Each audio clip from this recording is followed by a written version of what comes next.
Hello, everybody. Recording live from somewhere. This is Zach Couples with episode number 32 of the Movement Debrief. And we got one for you tonight. Fam, we're going to talk about speeches. What do I do for that kind of thing? We're going to talk about hip openers. And lastly, maybe a little bit of controversy. Who knows? We're going to talk about PRI versus DNS because that's what the fam want. And fam recognize fam. Respect. Before we get into that, though, a little bit of housekeeping. Did you guys see my blog this past week? So, this week's blog was focusing predominantly on a course I attended that was taught by the one and only, the legend, the man himself, Dr. Pat Davidson. And it was really, really good. So I put the review out on that today. Spoiler alert. Dana, what's up, girl? Spoiler alert. I recommend you go.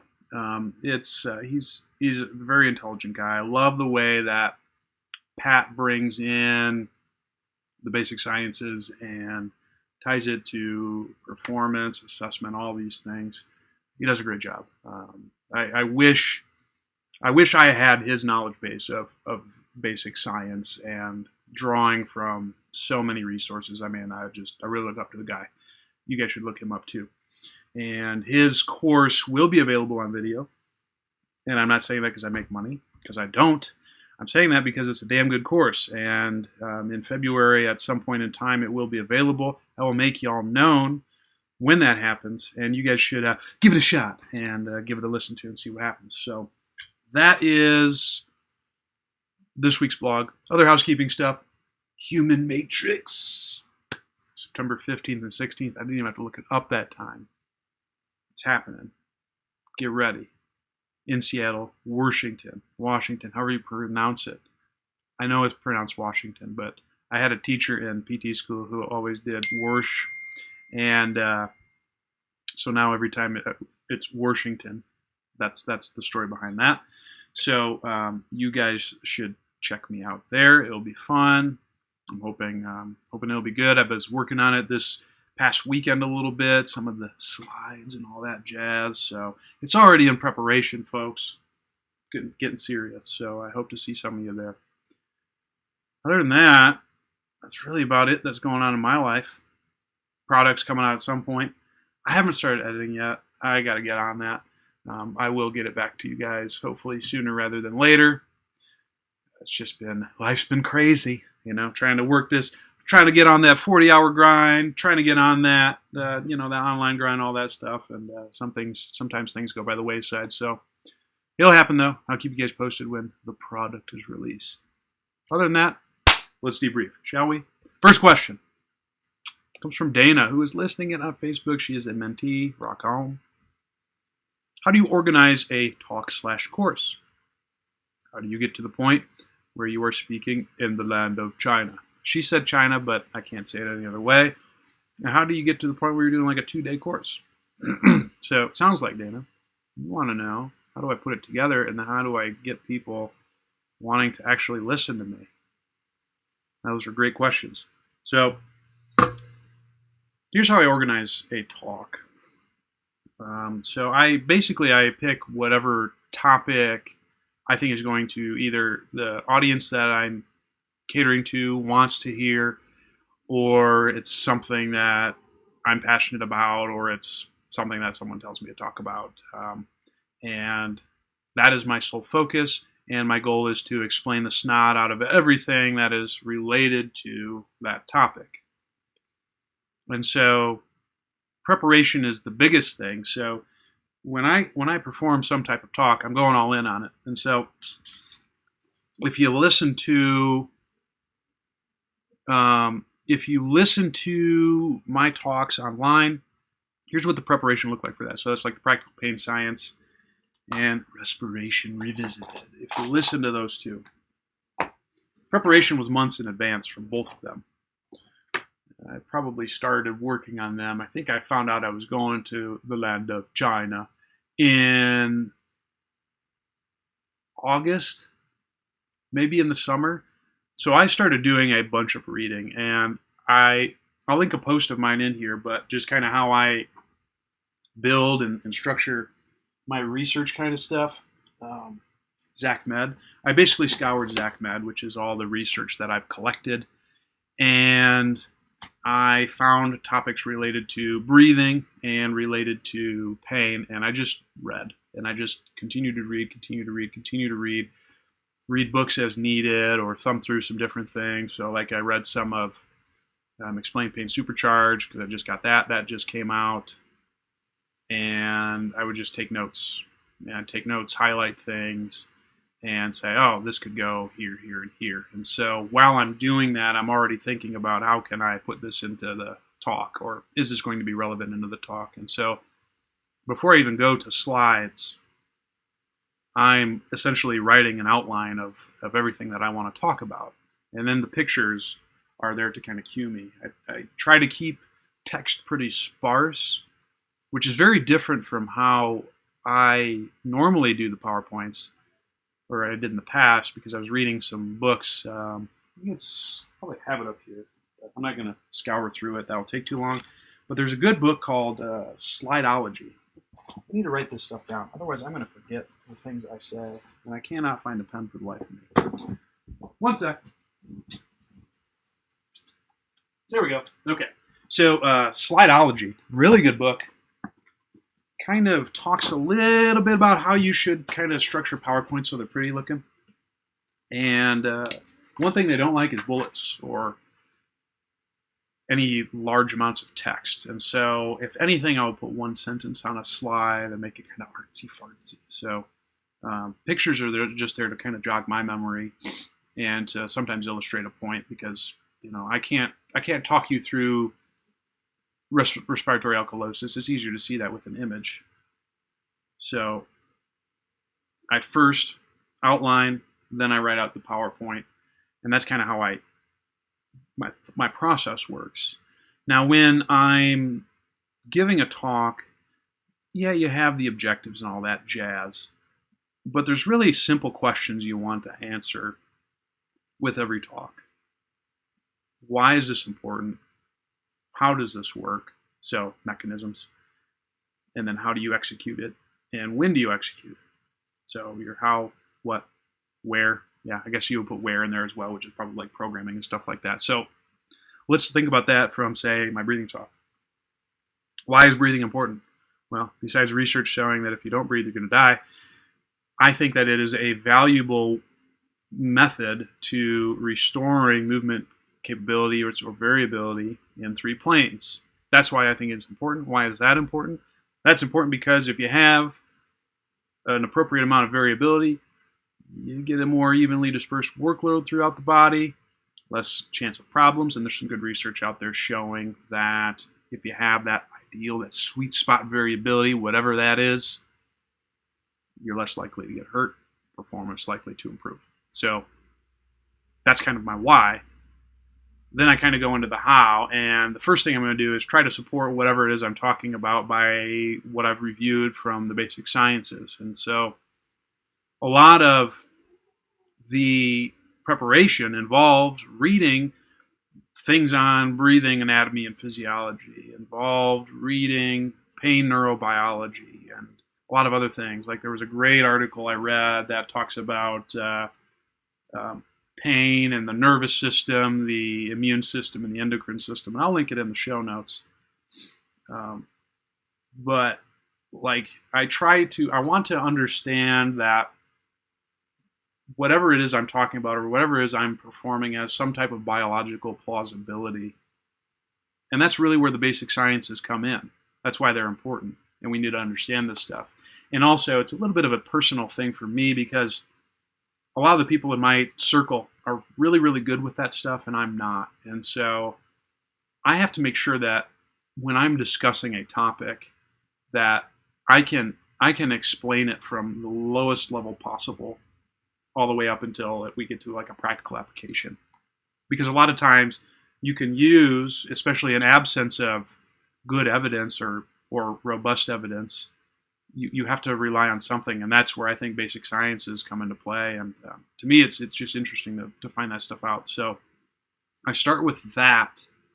Then I work my way towards more practical applications. And so that could be assessment, that could be treatment, whatever it is we're talking about, which would be kind of the how you would do this. And then the when and where would kind of finish. This would be where this fits in the program, or sometimes in some cases I might even put that before. So like when would you give the pain talk, as an example? That was like somewhere in the middle of my thing. And the when was whenever you have a maladaptive belief that is impeding your ability to move, or your client's ability to move. So that's when you would use that. And so it's just a matter of simply answering those questions throughout your talk. And if you do that, you're going to be in business. Now, how does a joker like me get these kind of talks where I'm in the land of China or I'm doing a 2-day seminar? I really, I think the only answer that I can give, because I can't speak for the people who wanted to hear me, but it's because I'm on this, and I guess some people want to hear what I have to say. So that's really how I got it. Like the China gig, which was a really cool story, and there's this guy, he's just an amazing human being, because I'm so glad I met him. His name's Dr. Wang, and he's like a big-time physician in China. And he came across my stuff one day and was like, oh, and I don't know how he did, but he did. And he spoke to one of the guys who does a lot of the continuing education, or brings a lot of the continuing education into China, and that's how we got in touch with him. But it's because I was putting out, or he thought that what I was putting out was worthwhile content. And that's what I try to do, because I enjoy the teaching side of things. It helps me learn better. And you beautiful, sexy, outstanding people seem to like what I have to say. And so that's kind of how China went. And then the 2-day seminar, I think, was somewhat of a similar story. Michael Lee he's been a long time fan of myself. And he just reached out to me one day and said, hey man, I want to hear you for 2 days. And so I'm like, okay, sure, why not? So that's really how it worked. It's just, I think if you want to get into the speaking business, people have to kind of know who you are. And you have to be prepared when that opportunity comes by. And for both of those talks, given the content that these people wanted, I felt more than prepared. So that's really how you get these kind of talks. So to summarize that point, Dana, answer the why, how, what, where, when with your talk. I like writing it out first. PowerPoints, keep them sparse. Use your words. Don't have them all written down. And then how do you get them? Be available. Be prevalent online, or be prevalent in however you plan on giving these speaking engagements. I think if you're someone who wants to speak locally in your area, you got to be out and about in your area. And I have some people who I'm friends with who are very good at that. So, Nick, to what extent? Tell me what you mean by that, Nick, and I will answer your question. But that's really what you got to do is be have people notice you, be in the places that, or be around the people that you want to be around or be speaking to, and just make people know you exist. And if people know you exist and you're putting out good content or you're doing good work, that's going to get recognized at some point. Fortunately, it's been recognized for me the last couple of years, so I'm pretty happy about that. So, Dana, phenomenal question. Thanks for being here. Next question comes from Lucy. It's also a mentee. Lucy asked, what do you think about opening up the hips or hip openers? That's a great question, because I kind of had to clarify this. And so what Lucy meant by hip openers is this. So you see some peeps in the gym, and hang on, Dana. Yes, and Dana, I'm going to answer your next question next week. But sometimes you'll see people in the gym. And they do this kind of thing. I don't even know if I can do this because they haven't got much external rotation. So they kind of get that wide stance like this kind of thing, and then they do some type of squatting maneuver that's way wide to open up the hips.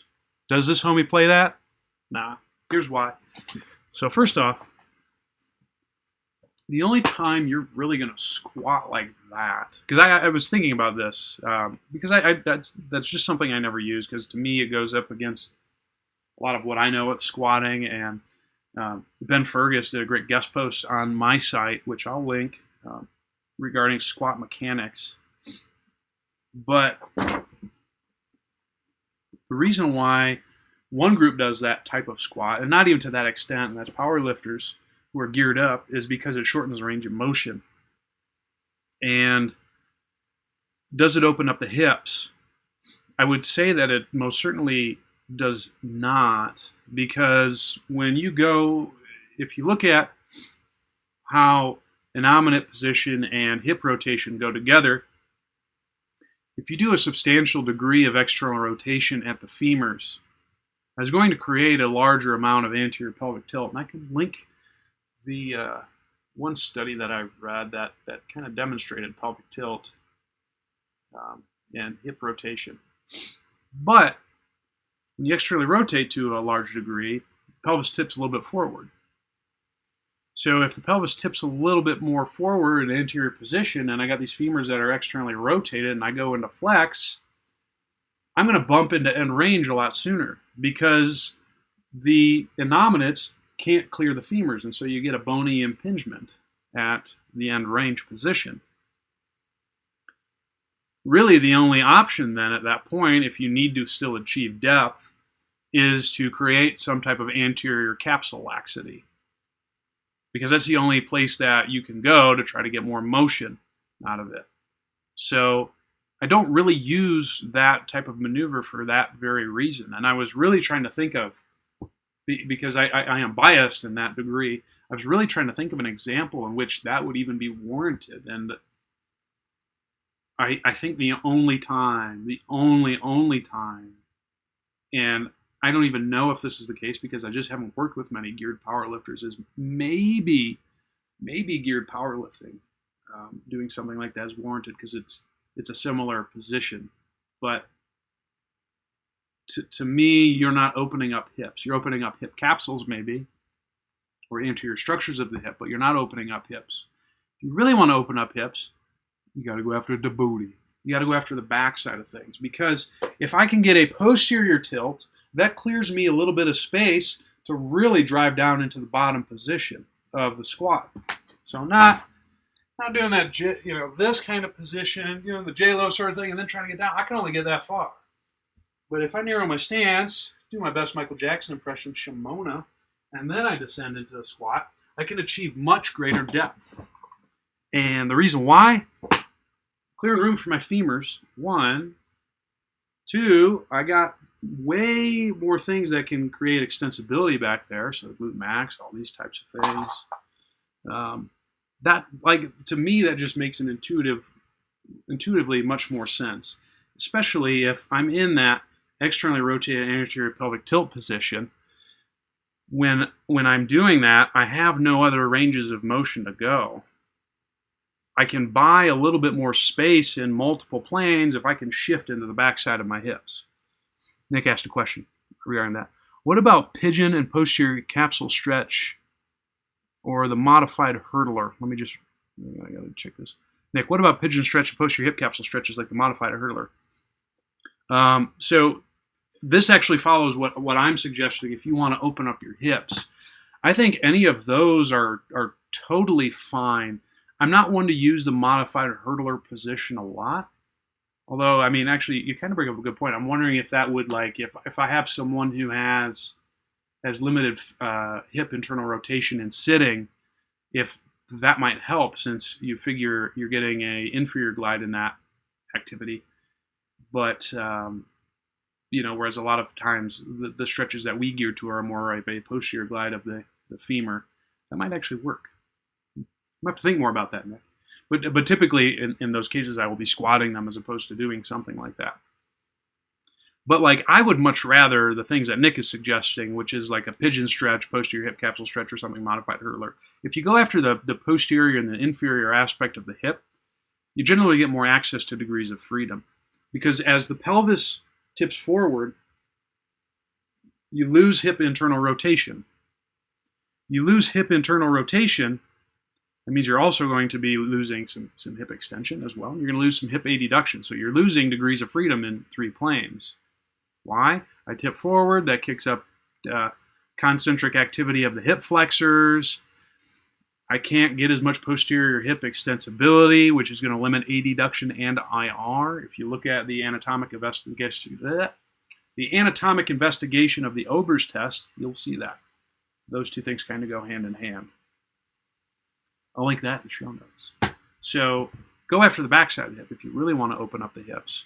I don't think doing the very wide, squatty kind of thing is ever really warranted. Maybe someone who's a little bit more versed in powerlifting maybe has a better answer than I do. But even so, it's like those types of individuals are so stuck at an end range position anyways because of the sheer amount of stiffness required to move heavy loads. I just don't see that as being something that's warranted. And I think if you could get those guys a little bit more variability, maybe they don't get beat up as nasty as they do. So that would be my story on that, Lucy. Really good question. Thank you for your contribution. Last question. I'm sure this is the one everyone wanted to hear. Let me find it, though. Okay. So this is from Andrew. Andrew, another topic I would like to hear you talk about is PRI versus DNS. And how do you utilize them in rehabilitation and performance platform? And why do you use one over the other, since I have seen on your website you have taken courses in both, but recommend PRI over DNS? Man, Andrew he's trying to... Colin, I will answer your question after I answer this one. So that's a good one, Andrew. Very good question. So let me give you my biases first and foremost. So I've taken, I forget what the math was, but I think I've taken over 20 PRI courses. And in terms of DNS, I've taken A, B, and C. This was a long time ago, so I'm not as well versed in that as I used to be. Not that I say I was super well versed to begin with, because it just didn't resonate with me to the extent that PRI did when I was first getting into this stuff. But I think that a lot of people think that these two schools of thought are mutually exclusive, or even like comparing apples to apples, because breathing is involved in both. And I think that that's horribly false, because I think there are a lot of key differences between the two things, aside from how, and actually I won't even say from how breathing is coached, because I spoke with Robert Lardner in the land of China, and he's a DNS instructor. And we just talked about the way the breathing mechanics are taught, and I think a lot of people think like DNS is a little bit more about the umbilicus dropping down, a little bit more belly breathing, focusing more on the inhale, whereas PRI focuses more on the exhale. And I spoke to him, I'm like, do you want the thorax to move at all? And he said, yes, I do. And maybe that just, when I was taking the classes, wasn't super discussed to a high degree. And so I think there are a lot of similarities, and I think that you could potentially utilize both. For me, I think the methods would fit in different buckets. And maybe I'm wrong. Well, no, I won't say that. I would say that maybe I'm wrong in terms of recommending PRI over DNS, but I think the reason why I gravitated more towards PRI is because, to me, I think if we're comparing the two, which I would say is not fair, but if we're comparing the two, I think the assessment process is a little bit easier in PRI, because you have objective tests as objective as you can be, at least measurable tests that you can, test and retest afterwards and say, oh, I gained 30 degrees of internal rotation in my shoulder, or oh, now I can adduct that adduction drop test, as PRI calls it. DNS didn't really have that. They had all these moves, which were various exercises. You look at a squat, you look at, it was a lot of gross movements within the developmental sequence. And maybe this is just me, but I don't trust my eyes, because a lot of times when you're biased into one direction versus another, you're going to see the things that you want to see. And someone who is into DNS, or not even just that, but even in PRI or anything like that, you are going to be biased towards seeing things that you want to see. And I will tell you that I am definitely guilty of this as well. When I was going through PRI, everyone was right lateralized until I got to the pelvis course. I'm like, oh wow, they can be bilateral. So you have to understand that the better you can minimize potential biases, the more effective you're going to be as a clinician. And I think from an assessment process, PRI has a much more likelihood of doing that than DNS does, simply because DNS predominantly looks at gross movements, whereas at least you get some fine movements to reinforce the things you're talking about, or the things you're looking at. From a treatment standpoint, again, because you have objective tests to operate from that makes sense, I was more big of a fan of PRI than I was DNS, because it's like, this person has this test, and this test limited. Cool, you give them this move. Awesome. DNS, it was just a little bit more gray for me. It's like we have these developmental positions, and you can use them to improve the testing, or you can just practice the test. And it was just like, that didn't jive with me. Another thing that didn't jive with me from a DNS standpoint was reflex locomotion. I just flat out think it's bullshit. I haven't seen it work. Now, I myself, when I was in B, I think got some movement. But was I getting movement because of the position that I was in? Was I getting movement because I knew what to expect? I don't know. And because there's not really an objective testing that you're going to be looking at, how do you know that it's affecting the outcome, that you're getting the outcome you want?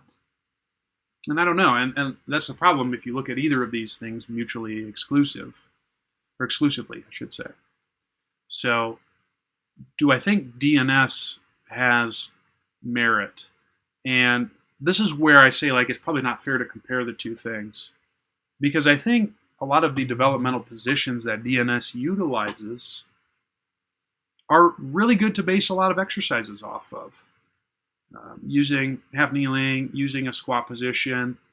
I'll tell you what, like the oblique sit position, where you're sitting like so, and it's essentially like part of the get up, but like doing presses from that is money if you can't get someone to go fully overhead and you want to progress them to be able to do that.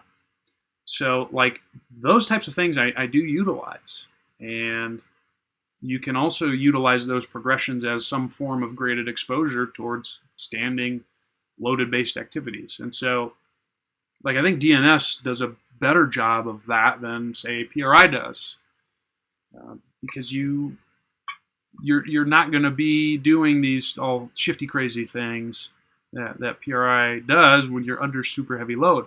Like I'm not thinking about my left heel when I'm deadlifting, and you shouldn't, because you're trying to lift heavy shit, so lift it.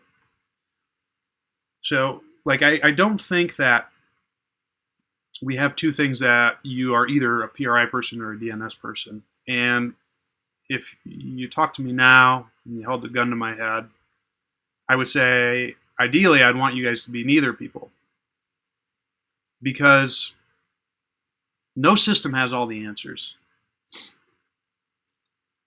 There are no PRI non-manual techniques that are going to help someone who has celiac disease.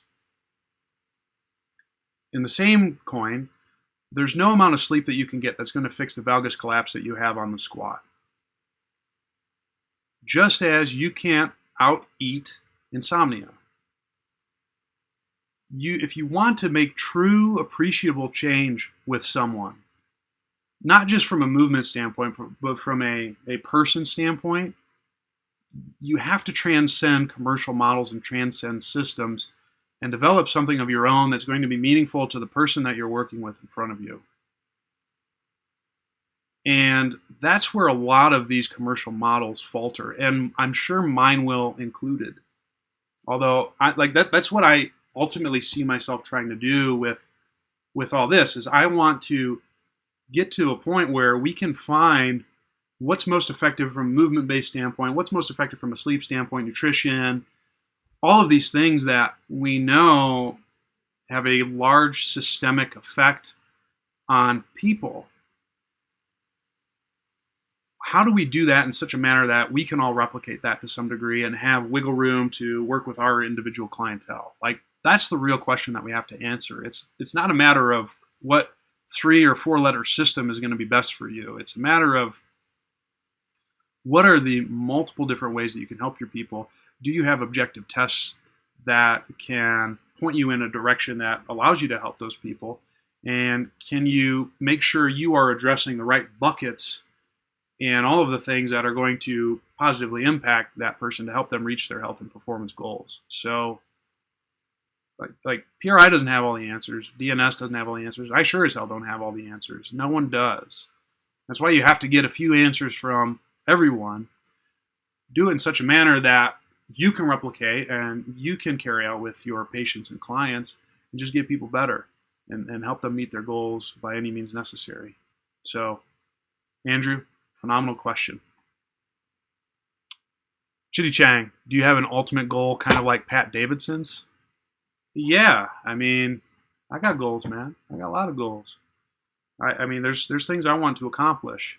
So Chitty Chang on Instagram asked me if I have an ultimate goal, kind of like Pat Davidson's.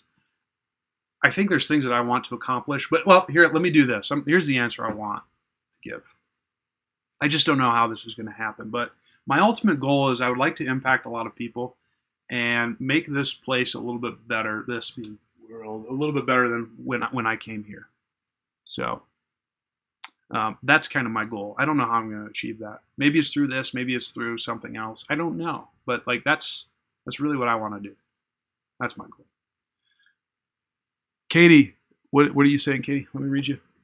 PRI suggests that you use their exercises mainly post-activity, but I found huge successes using their exercises in between sets of lifting as well as using them to inhibit, stabilize. Thoughts on this? I'm fine with it. If it's benefiting, so Katie is saying that PRI suggests doing their stuff post-activity, but I would agree with you, Katie. If you're getting results and the outcome you want by doing it pre or even peri-workout, then you do that. And that's really the crux of all this is like if you're getting the outcomes that you so desire, or your not you, but your clients so desire, then you're doing the right thing. Just keep making sure you get better. So you keep over-delivering, and over-delivering on what they want. So, no, you have my blessing, Katie. Respect. Colin, I'm going to answer your question, my dog. What subjects are you now learning more about now, Zach? That's a really good question. What am I learning about? Well, I just finished Barking Up the Wrong Tree. That was like a leadership kind of book and a success book. I'll write that down. So I put on those show notes. But I really like that. There was a couple key things that I liked in that book that really resonated with me. One, I got some good reinforcement that I really need to do a better job of scheduling things better than I already am, so I can stay on task. So like some things I'm trying to do right now is keep my phone on airplane mode the whole morning. And by that, I mean like during my morning routine, because that will just throw me off to such a high degree until I finish breakfast. So that's part of my schedule. Also trying to just check social media and email at noon. Like those were really good things for me to hear and see. One other thing that I really liked, and this is something that I struggle with this book, is the balance between confidence, cockiness, ego, and being humble. And it's like the last chapter was so so money. It's so money that Eric Barker didn't even know it. But he talks about how confident people earn way more money and are much more successful than those who are not confident. But if you're humble, you learn a little bit better than those who are confident because you're not up your own ass. So which of these do you want to be? And the question is, you want to be, or the answer is neither. And he talked about, instead of being on either ends of those spectrums, you want to practice self-compassion. And so what that is when you make a mistake, which you inevitably will, instead of beating yourself in the ground, saying that you need to be more humble about things, you just realize that you're a human being and you're going to make mistakes. And it seems as though that gives you more benefits than either of those spectrums, or trying to have a high versus a low self-esteem. So just like, know you're going to make mistakes and be okay with that and learn from those mistakes and celebrate your successes when you get them. So I'm reading that right now. Because I need to do some prep work for the Human Matrix, I started reading The Oxygen Advantage. I don't know if you guys have read that. I've been recommended by a couple people to read that book. So far, I like it. It's kind of like physiology light, which is good. On the respiratory things, I think that the breathing pieces will be incredibly helpful, because even though I've got some tri-play interaction going on, if you know what I'm sizzling, I breathe really loud, someone pointed out to me once. So I'm trying to work on that, because like I did a breath hold test and it's abysmal. Like I can only hold my breath, like there's this both test. So basically you take an easy inhale through your nose, gentle exhale out through your mouth, or not your mouth, but your nose, and then you clog and you wait until you time how long it takes you to get that first sense of air hunger. And like ideally you want to shoot for 30 to 40 seconds. Fan be at 16. Like I struggle with that so much. And I want to get better at that, because if you think about some of the physiological processes that occur when you can't buffer hydrogen ions or tolerate CO2, like you're going to fatigue faster, a lot of other problems. And again, if you listen to my Respiration Revisited talk, you'll find out more about that. So I'm kind of learning about that right now and just doing things that are related to my talk as I go. Like I was reviewing, some of my stuff is going to be a little bit some of the speed, agility, and acceleration stuff I've learned over the years. That will be in Human Matrix. So I'm reviewing some stuff on that. I'm a little bit all over the place, but like I still have that problem to solve, which I've talked about in prior posts. And the problem is I have this 2-day talk that I need to do. And so I'm trying to read things that are related to that. So that's been kind of my big reading list in terms of the subjects that I'm learning about, and that's tripping my trigger. So, Colin, good question. I'll keep you posted if I change that up. Now, Katie Sinclair. So PRI. Okay, so this is regarding using PRI exercises pre-exercise. So Katie says they specifically mention potentially harming clients by using techniques pre-exercise. Really? So here's like another thing that I would say I disagree with. As if the PSI didn't give that away. There was this discussion, and I've seen this go around in circles many, many times. And you guys remember when Usain Bolt, pre-athletic event. So that's different. But there was this time when they were talking about Usain Bolt and how he's asymmetrical and he's sustained an injury, or he just didn't do well his last race. And they were talking about, like, well, he has this gross asymmetry. That's clearly why. But, I mean, of course, this also is a world record holder. And there also was some talk in circles a while back that you don't touch those guys because they're the best at what they do, and you don't want to screw that up. But I find it hard to believe that giving someone a right glute max or doing a left sideline or a left adductor pullback is going to break the elite athlete.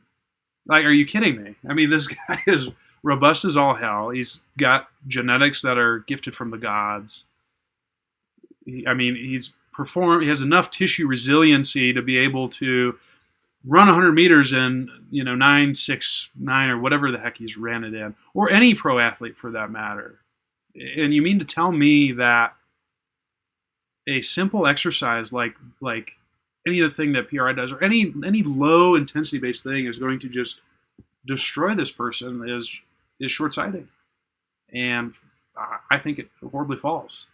And when I was in the NBA, I demonstrated this time and time again. It's like, these guys are the best at what they do for a reason, and it's not because they are so fragile that doing even the smallest thing that's a deviation from their norm is going to impact them. Otherwise, they wouldn't have made it this far. They would have either gotten injured too bad in high school or college or something along those lines, and we wouldn't even be having this conversation. And so, is it bad to do something like a PRI exercise or anything pre-athletic event?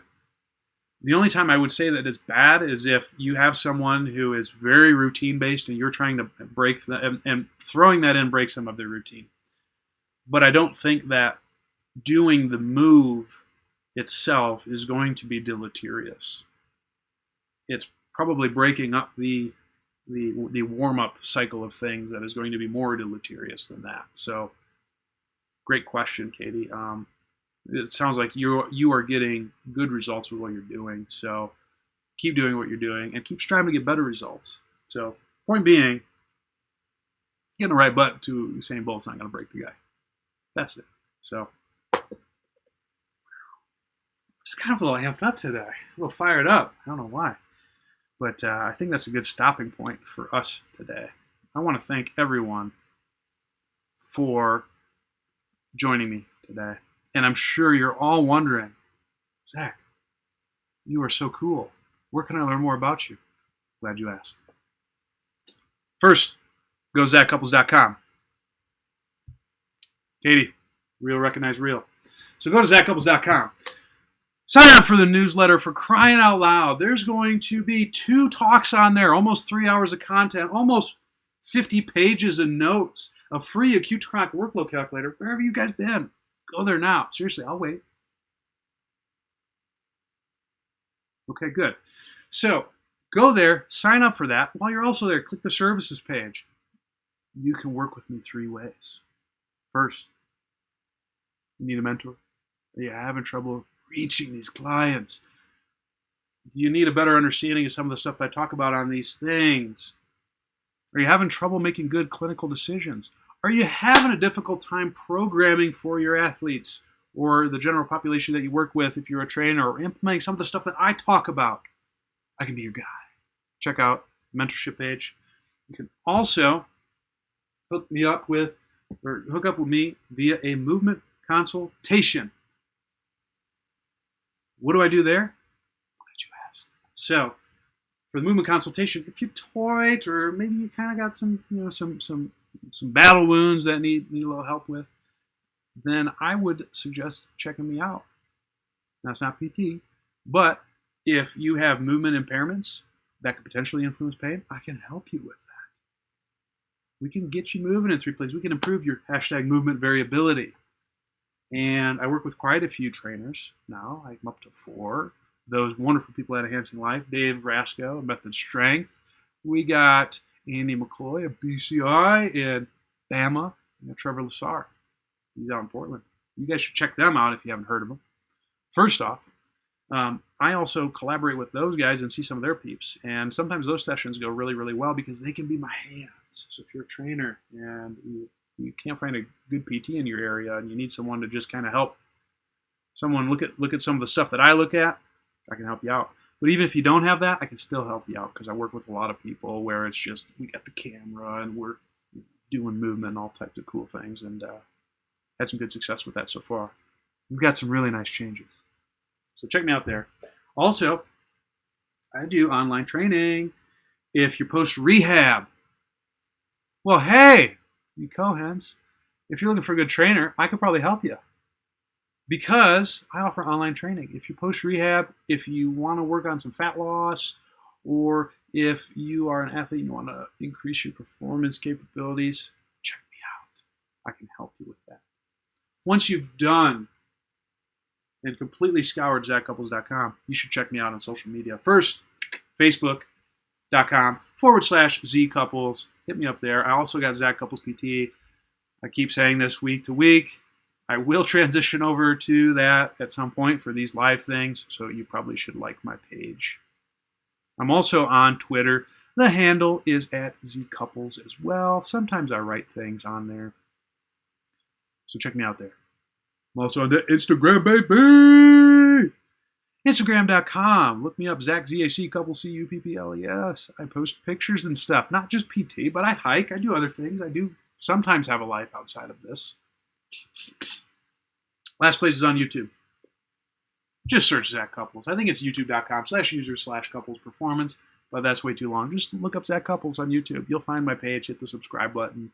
There's things on there that don't go anywhere else, because if I'm giving someone a movement consultation and I give a person original, I'm going to put it on there for you guys to play around and give it a shot.